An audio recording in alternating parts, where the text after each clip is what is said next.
Good Monday morning, my Lincoln Super Friends. I'm coming to you today to welcome you back not only to another week of learning here at Lincoln face to face, thank goodness for that, but also to let you know that today is Dr. Martin Luther King Jr.'s birthday, and this is a national holiday around the United States. So it's not just an important day for us here at Lincoln or in Zeeland or in Michigan, but for schools around the United States. We are pausing today and intentionally talking about Dr. Martin Luther King and the amazing and important work that he did for our country.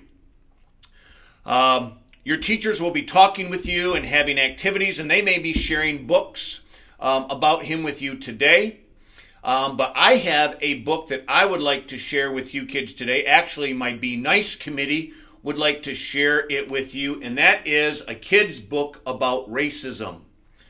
One of the things that Dr. Martin Luther King really worked hard on while he was alive here is to break racism, to dissolve it, to make sure that people in the United States were all treated equally based on color, based on religion, based on their differences. And the United States is known for being a place where a lot of different nationalities, a lot of different races, people of many different colors came to the United States to find a better life. And for some of us, our life is pretty good. But for some of us, life is really difficult. People are still being treated unfairly, unequally in our country today in 2021. So give a listen to the book about a kid's book about racism as our Be Nice committee shares it with you.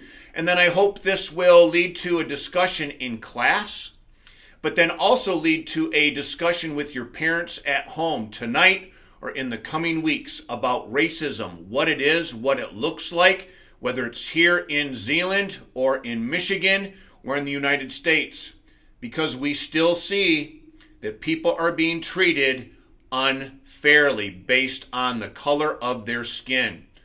So, while we do this today, also know that coming up in February is recognized as Black History Month. So hopefully your teachers will be bringing up many more people that are important in our country's history as far as the work they did to bring about equality and to end racism. Hope you enjoy the story. We grown-ups try to teach kids as much as possible as they grow up. Things like how to say your ABCs, ride a bike, and when to say please and thank you. And even bigger things like how to date, when to quit something, and how to forgive. But there are a handful of important topics we often never get around to talking about. Things that are simply too hard to just bring up. Racism is one of those topics. And yet, what age is too early for kids to learn about racism? When is it too soon for kids to learn about how to treat those who look different? Who is supposed to help kids learn about racism? This is a book designed to help get the conversation started, to help grown-ups and kids alike wade into a really tough topic and hopefully spark the first of many conversations to come about racism. Enjoy. This is a book about racism, and yes, for you. And yes, it is really for kids. This is a book to read with a grown-up, because you'll have lots to talk about afterwards. Just you, keep reading. The book won't bite. Now to introduce myself. My name is Jelani. My skin color looks like this. If you're colorblind, this color is brown. Because my dad is black and my mom is white, which makes me mixed. Or African American, biracial, black, or person of color. I'm proud of who I am and the color of my skin. But because of my skin color, people aren't always nice to me. Sometimes I get called names, or sometimes it's worse. The person doing it might not even realize that it hurts me. A lot. when they treat me that way, it makes me feel small. You see, some people believe that having different colored skin means you aren't as good as others. That's called racism. What is racism? Racism means to hate someone, exclude them, or treat them badly because of their race or their color of the skin. And it happens all the time. Not just in big ways, but sometimes it shows up in small ways. Ways that are almost invisible. Like a look, a comment, a question, a thought, a joke, a word, or a belief.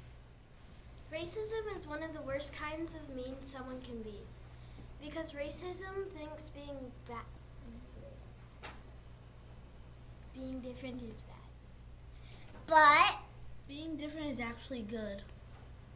Like, really, really. Really, 1,000 times really later. Almost there, I promise. Really good. 1,000% good. Because being different means we have so much more to offer each other. Things like Help, ideas, strength, skills, creativity, life, patience, respect, community. Love, knowledge, experience, perspective, insight, diversity, wisdom, empathy, and originality. That whole being different thing, it makes us better. Much better. So if you see something being treated badly, made fun of, excluded from playing, or looked down on because of their skin color, Call it racism! Now that you've made it to the end of the book, what comes next? Well, if you're a grown-up who read this to a kid, my hope is a lot. They should have a million questions for you like, has anyone ever been racist to you? Or, do some people not like me because of the color of my skin? Take their curiosity and make the most of it. I can promise you that you're more afraid than they are to talk about racism. So talk about your experience with racism, or that of your friends. Talk about our country's history and the civil rights movement. And above all, be honest. Kids are ready and willing to learn about tough things, if only the grown-ups present in their lives are willing to talk about them.